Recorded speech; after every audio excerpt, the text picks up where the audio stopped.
Welcome to the Art Beat, where creativity pulses and the heart of local art comes alive. This piece was inspired by Alice. This is a work in progress. Is sort of an homage to the ladies who helped to raise us, the nannies, the helpers. I think this piece initially was inspired by the patterns on the papers. I encountered these papers and I really wanted to use them. But the series I'm hoping to do, this one is unfinished, so this is a work in progress, is sort of an homage to the ladies who helped to raise us, the nannies, the helpers. And I'm hoping to do a series of these that celebrate all the people who have come here to Cayman and the women who have helped to develop our kids, our families, and supported our mothers in raising us.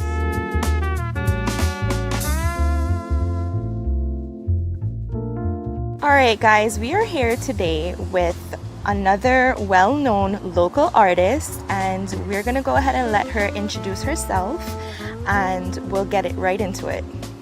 Hi, my name is Nasaria Suckoo Chollette. I'm an artist, storyteller, poet, cultural practitioner in general. I'm happy to be here.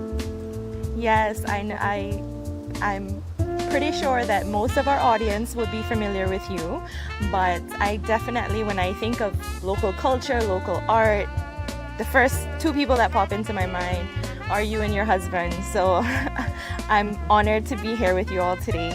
Can you just go ahead and tell us a little bit more about when you first started realizing that you had a passion for the arts? Oh, that was a long time ago. I would say I was always a creative child. That's how I express myself. So, for instance, if my parents annoyed me, I might write a poem about them, or, draw a painting, do something, a drawing or something.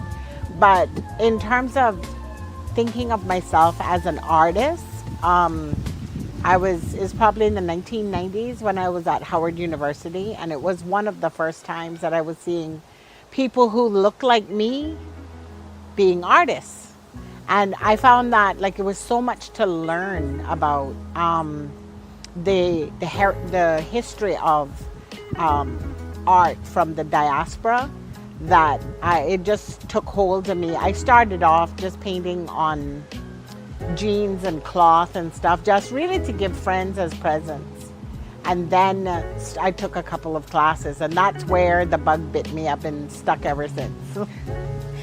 And would you consider yourself more of a visual artist, a poet, or you don't like to box yourself in? What do you? Right. It comes in seasons. So there are seasons when I write and I do nothing but writing. Specifically for storytelling, there is a season because that happens in November, right? So I'm always preparing for that.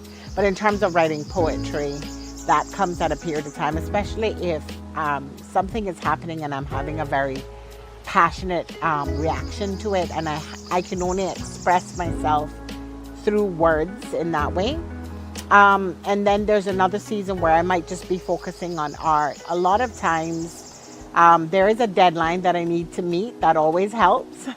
But it's more about more than a deadline. It's more about the inspiration. So if there's a theme, there's a specific show that we're working towards, then that also drives me, because then the ideas start to go around. But I will say that whatever it is I have to say, sometimes I will end up choosing the medium that suits it best. And sometimes some of my subject matters end up in many different things. Like I have a poem called Womb Baskets. I also have an installation of 3 wombs that I created for a show, so they go together. That's amazing. I love that you can intertwine all of your creativity. I love that. How has living in the Cayman Islands influenced your artwork and your poetry? Right. How has living here, because you mentioned living abroad, and then obviously you came back here, how has that influenced your work, both living abroad and then back living in this community? Well, living abroad made me think about what is my heritage? Like, what exactly is Caymanian? And so being able to look at examples of what's African American culture, from staying, going to school in Washington, D.C., coming back home and saying, what is Caymanian culture? Like, what are the things that are specific to us? And looking at those, so that influence of being abroad and then coming home was great. And then there was so much to uncover, and there's still so much to uncover. Every single day somebody tells me, oh, I remember when we used to do this. And I'm like, why didn't you tell me that 10 years ago, mother? But also in terms of thinking about living somewhere else again, it has run through our minds sometimes, to live abroad for a while. Sometimes just to support other family members who are abroad, that type of thing, and for the experience. But I said to my husband the other day, I'm not sure how my work would develop, what direction it would go in when my fodder is everything that's here. So if I'm living somewhere else and I'm not hearing Caymanian voices and I don't have elders telling me stuff, I don't know if I would be creating the same type of work. And most times I don't want to risk that, because our elders are like leaving us quite, fast, and we have a limited amount of time to kind of gather up everything that they have to share. My mother's generation lived those experiences that I can only talk about now because she's told me. So the idea of being abroad kind of diminishes in that light. However, everything out there also helps to feed your creativity. And sometimes an artist needs to be somewhere else because the appreciation for what you do, unfortunately, is much bigger when you're somewhere else. Whereas sometimes it's very frustrating when entities don't, really see you as valuable because you're just that Caymanian person. That's how they see it. So, yeah, that's unfortunate. One of the goals of my show is to try to give local artists a platform and exposure and just get things out there, One correction, I'm not local. I'm Caymanian. See, that's my thing, because local is a word that's used in juxtaposition from somebody else who has come here. So my definition can't be made according to somebody who's come here. It has to be who I am. So I am Caymanian. I love that. No, you're absolutely right, because I have featured local artists who are not Caymanian. Right. So you're absolutely right. I love that. Thank you for that correction. But yeah, I wanted to be able to give local artists, and obviously that includes Caymanian artists as well, just a platform, and just art in general, I feel like doesn't get enough recognition, throughout the islands. And so that was one of my passions, I guess you could say, is to see it Right. flourish and develop. And with the power of social media, anything is possible. Right. Right. And this is the thing, this is a new era. I think those of us who started Native Sons and, developed a sort of a Caymanian voice in art, rather than, watercolored images of just like paradise, but to work that actually speaks to who we are and our existence. We've opened a lot of doors, and it's wide open now for the younger generations to come in and actually be able to even better make a living at it, because that part is important too. You need to be able to buy new supplies at the very least, but it is important to be able to have that platform in order to share your work with people. Rewind a little bit. Tell me Yes. more about this entity. Native Sons. Yes, tell us Well, more about yeah, that. Native Sons was formed back in the 1990s. And when I got out of college, they had already had one or two shows It's Ray Banker, Al Ebanks, the names that you recognize already, Horacio Esteban, um, Anthony Ramon as well, actually was a founding member of Native Sons, and Miguel Powery was a part of it. So Ray Banker said to me, we were high school friends, and he said, you're doing art. Do you want to come and join us, be a part of this group? We're really wanting to have a Caymanian voice in art, because a lot of times Caymanian artists weren't invited to exhibitions. So we decided we had to do it for ourselves, and we did. I think the show started off in the Harquail Theatre. My first show was there. And then we moved over to the National Gallery for, later on when we did our reunion show, but we also had our own venues for shows. Al Ebanks' gallery is one of them. It was amazing because we were supporting each other. We would bring our works in and critique and help each other grow and push each other. And that's the group. Almost everybody from that group is currently a practicing artist.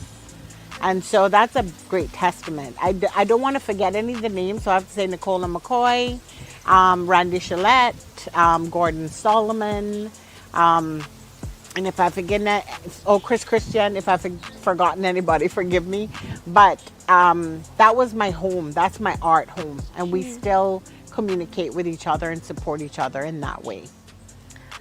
I think that's just a testament to what community looks like, and what when you find your little group of people, within the Caymanian community, supporting one another. I think that's a beautiful thing. Yeah. And I think we need more of that. Yeah, we really wanted to show, we wanted to tell the stories of Cayman from inside the house, not outside looking in. So that was the thing. There's a heart about every one of us, our work. There's something about it that you cannot put your finger on, but it's distinctly Caymanian.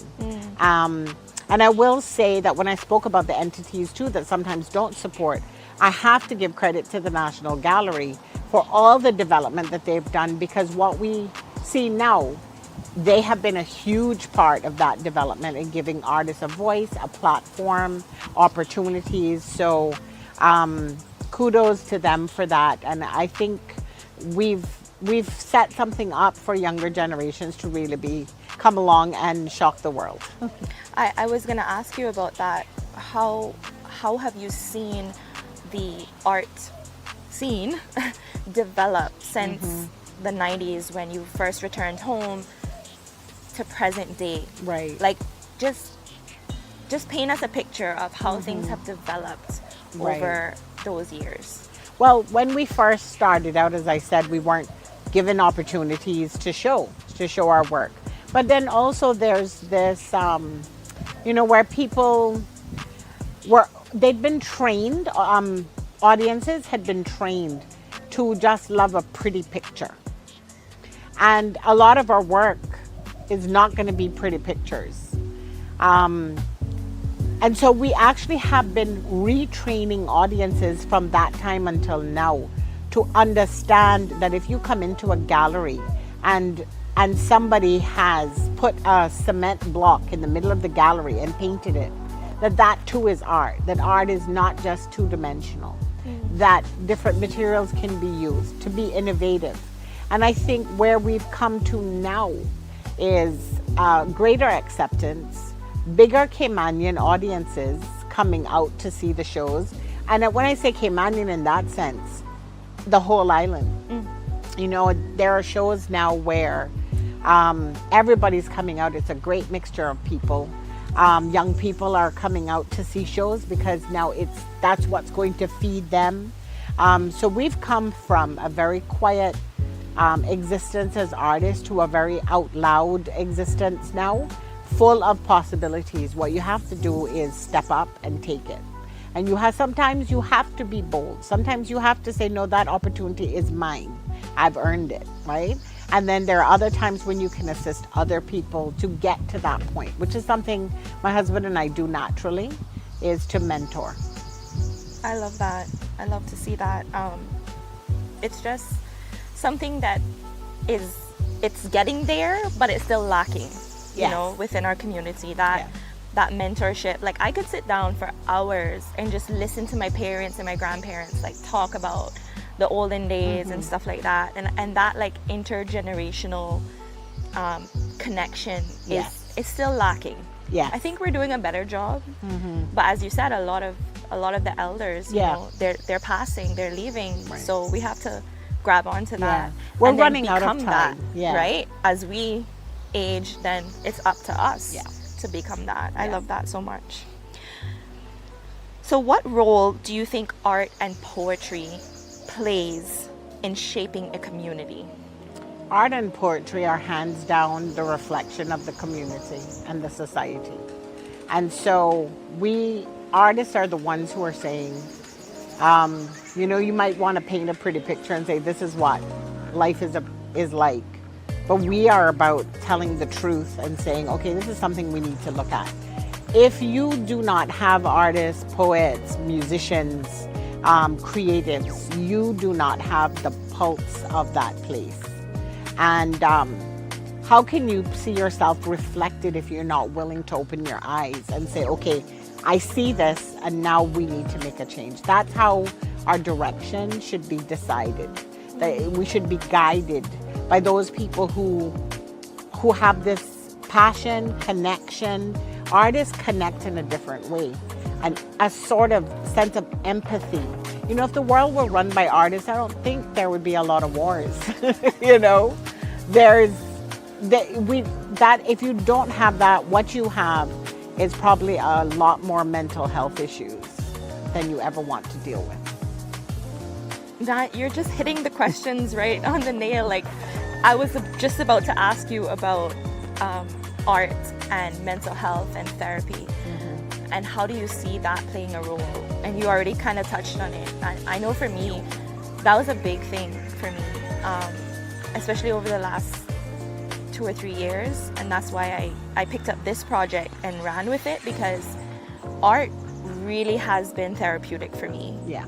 So how do you convey that to other people? For instance, I know there are some schools that they don't have art in the curriculum anymore. You know, how do you convey that importance of art and mental health and therapy, and how important that is, especially for kids? Right. Okay, so you have human beings, and you have different compartments of who they are. And I've rarely met a person who has zero creativity whatsoever. So when you don't provide the arts and make them available and encourage it, what you're doing is you're shutting off a part of a human being that allows them to get feelings that they're feeling inside out. So if you don't have that, what you have is somebody who is almost like missing a limb. We're hobbling around on 3 instead of 4, you know, that kind of way. So for me, mental health, mental wellness comes from being able to digest the world around you and have an outlet for it. For some people, it might be sports, right? For some people, it's dance. For some people, it's art. All of them require creativity. And so that's what we need to develop. And then the human being will decide what direction they want to go in. It is really a detriment to our development to not have the arts in schools. And I remember when I was teaching, having children choose my class because they really wanted to do it. And choosing drama didn't mean you had to grow up to become an actress. A lot of my students became lawyers because now they had a knack for presenting. Some of them went into history because now they had an interesting way that they could actually share history with other people rather than just lecturing. Some of them are beauty queens. It gave them the confidence to speak.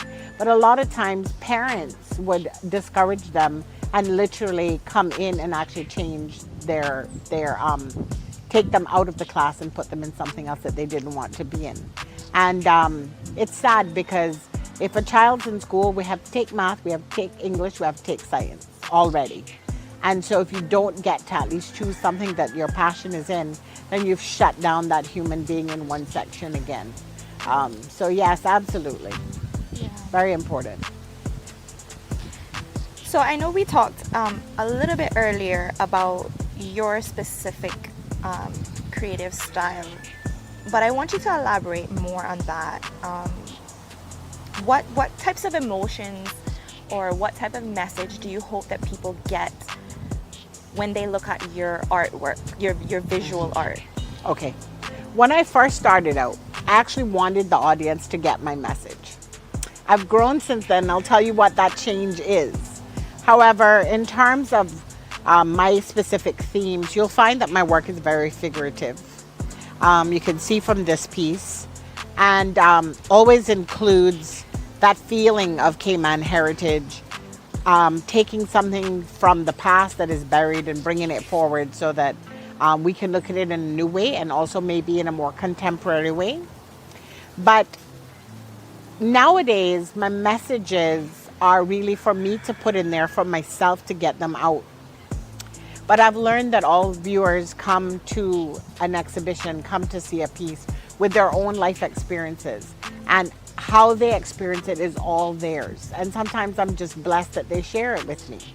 So I give you an example. I once did an outhouse and put it in a gallery, and inside I had like the leaves, and you could sit, you know, on the seat and close the door. But I had recorded sounds from Cayman's past before modernity. So just the sound of water pouring into a basin, somebody washing clothes and the squeaking, the church bell ringing in the distance, a goat crying, those type of things. So you just could put on the earphones and sit there and just listen. And it's sort of a meditation chamber. Well, in the shock to me that somebody from America comes in and goes, oh, I know those outhouses. I had the same experiences. My parents had an outhouse in, I think they were from the Appalachians someplace, and they had the same experience as me. I also made a plant and trash bed and had an Italian man say, oh, we used to sleep on those except we use the corn husk. So it's very connecting. I get to learn as well.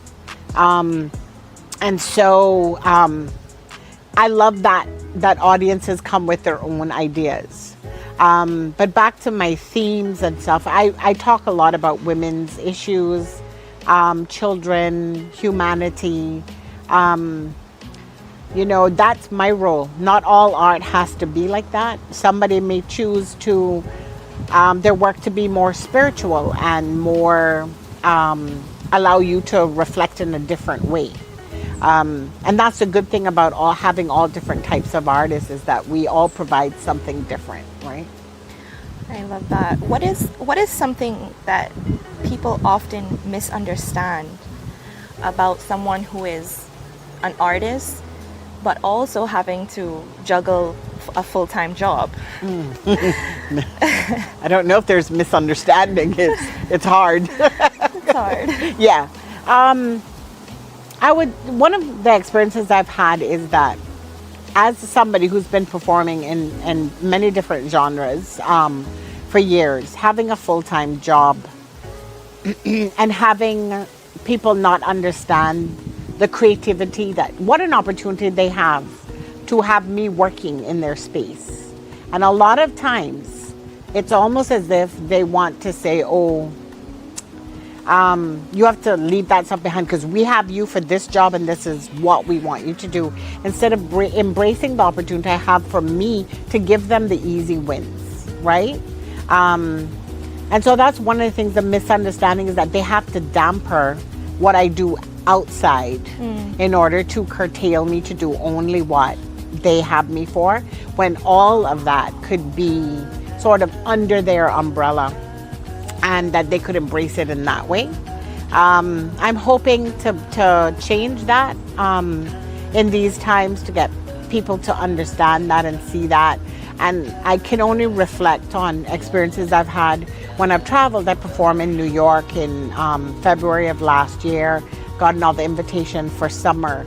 And just the way we were treated with so much respect. And then the premiere invited us to perform for Cayman Day in London. just the acceptance, the graciousness with which they're like, oh, we're so happy, we're so honored that you are here to share what you have with us. I think we could do a better job at seeing our artists in that way, and then making sure that we are using them to the best ability when we do have them in our workspaces in a creative capacity. I love your insights. It's definitely taught. I've learned so much just in this brief amount of time that I've been speaking with you. But what advice would you give to a young person who is passionate about, the creative arts or any type of arts? What advice would you give to them? They're just starting off. They don't know which direction to go in. They don't know whether they should pursue this, as a career or try to juggle it with a job. What advice would you give to them? They're brand new in the world, just getting started. I'll go back to when I was teaching and children were deciding what subjects they were going to take. And I would always say to them, take what you enjoy doing, because chances are you're going to be successful at passing that. And this passing that you're doing in school is only a step to get into college. You don't have to decide your whole career at the age of 11 or whatever when you're choosing your subjects for O-levels and GCSEs. Well, it's the same thing for art. If you feel like you are drawn towards that, step out into it. Give it a shot. If you get out there and you find it's not for you, there is nothing stopping you from saying, I'm not doing it anymore. And so this idea of being afraid to try is very bothersome for me, because I believe you should try. And you may come back around to it. If it's meant for you, that's the path you're going to end up on no matter what. So, people will say that the typical, don't give up. Well, if you need to give up for a little while, if you need to change direction, do that. But always remember that if something is calling you, don't fail to answer that call, because that is probably where your happiness is going to be. And yes, it's not an easy road. The other thing I would tell them is to know that it's not an easy road, that you will have to make sacrifices. You may not drive the best car in the world, or you may. Who knows? You just don't know. But we do it for the passion of it, and we do it because we have no choice. For those of us who are truly artists, we can't not create. Where do you hope your artistic journey takes you in the next few years? I'm really aiming towards more independence so that I can be more of a full-time artist. I want to take more of those opportunities that are coming from abroad, because it was so exciting to be able to share like a Duffy story in the middle of Chinatown in New York and have an entire audience just get it. That was magical for me. I remember the little kids saying, but why did you do that to the guppy? And I was like, no, the duppy. I had to explain what it was. But that moment, that connection, that's really important. It's also teaching us that what we have that is Caymanian, that is unique, there is an appetite for people to experience that. We have many gifts to offer the world, and all of us deserve the opportunity to really take that and share it with everyone. All right, so this is an example of what I said about going back into the past and looking at the things that we did as traditions and as for women gathering, and then turning it into something more contemporary. And to be honest, this piece was inspired by Alice. I know a lot of people should know Alice. She is hearing impaired. And Alice learned to sew because back in the days when you were hearing impaired, the thought process was that what you could do was use your hands.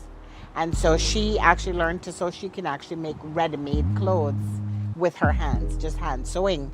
And I went to her house one day to visit her, and she had done this awesome collaged kind of patchwork curtain. And it was inspired me immediately, and I wanted to do the same. And this piece actually hangs from a piece of zinc that was actually from the top of this house. So you would see that it's hanging like this. And the idea is that women in Cayman, we healed things. So we were left, when the men left to go to sea, we were there to take care of the family. We were making sure that the children got their education. If something needed to be repaired, it was us. And then the man's job, so to speak, was to provide the home and those type of things. So it's the juxtaposition of that, strength of a man in the zinc, and then the femininity of these pieces hanging, and in the understanding that's just how life worked at that time. And this piece harkens back, I don't know if you recognize this, to, you remember those, what do you call them, dusters? Like grannies would wear them, they snap down the middle, you had the big pockets with the lace.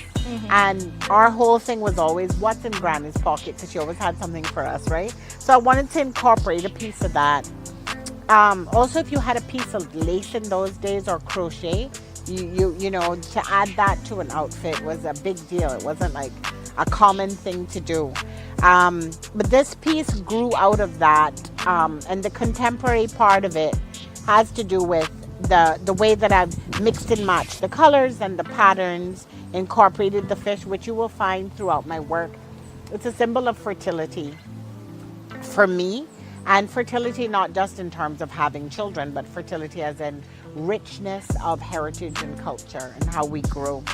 So this piece has actually been shown in Barbados at Carafesta, and there was a lot of really great reactions to it, so I really love that. I spend a lot of time with older people, so it's not strange that they would influence me. So this is the biggest piece of collage I've ever done. I think this piece initially was inspired by the patterns on the papers. I encountered these papers and I really wanted to use them. But the series I'm hoping to do, this one is unfinished, so this is a work in progress, is sort of an homage to the ladies who helped to raise us, the nannies, the helpers. During Melissa, Hurricane Melissa, I lost contact with the lady who helped my mother raise us. She was here for 4 of us. And so that's, I think, 16 years or something. She lived with us. And I remember the panic I felt when I couldn't find her. I didn't know if she was okay. She lives alone in Jamaica.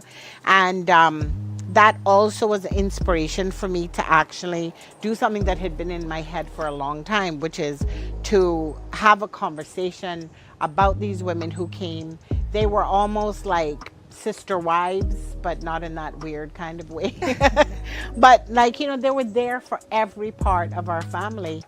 And to go on now, it's like that's also a grandmother for me type thing. And this piece also I'm using not just collage, but texturing and using pastels, which is my first time using pastels. So that's a change for me.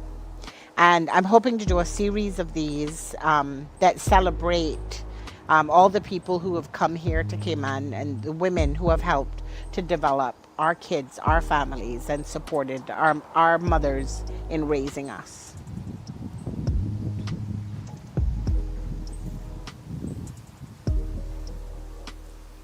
This one is going to be called Ode to Jenny.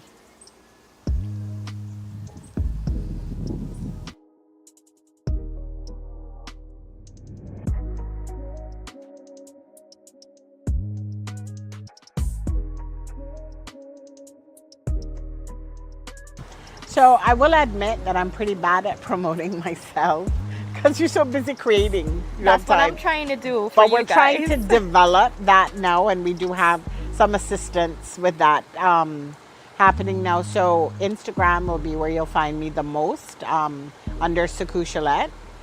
And I'm trying to show the works there, but they're also physically at Bodywork Spa.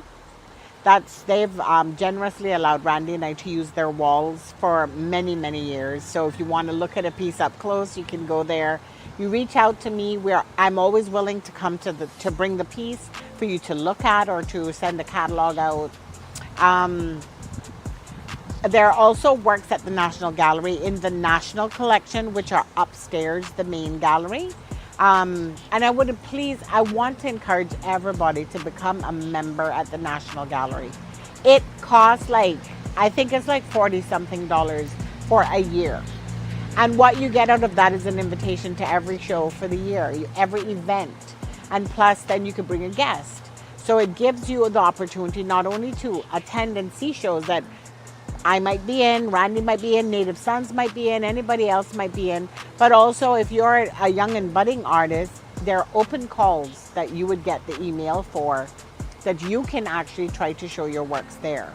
So in terms of the future, what I'm trying to do with promoting, I'm going to be posting more of my work. It'll be on Facebook as well, but I communicate better from Instagram. And also, we're looking towards doing some shows of our own, like producing our own shows, pop-ups, those type of things. And I'm always in Art Week, so that's another way to get to know and my work and to purchase work. And do you take commission work? Oh, in terms of commission work, I kind of take commission work. It's a kind of thing. I've heard this before. Yes, it can't be too prescribed. But if you see a piece of work that you like and you want something similar, I will sit and have a conversation with you. And if I feel I can do it, I will take it on as a commission. We also allow, we want some of our work to stay in Cayman. We don't want all of our works to be bought and taken abroad. And so we do work with people here, allowing them to, if they want to work towards buying a piece, don't feel intimidated to say, oh, I can't come up with that money just like that. That we work with everybody that really has a love for the work. Once we see that you're connected with the work, we will work with you. All right, well, I really appreciate you taking time out of your busy schedule. I know that you are a busy woman. It's been crazy trying to link. I can't thank you enough taking time to do this interview, so I appreciate it. Thank you too. All right. Thanks for watching. Keep creating, keep exploring, and we will catch you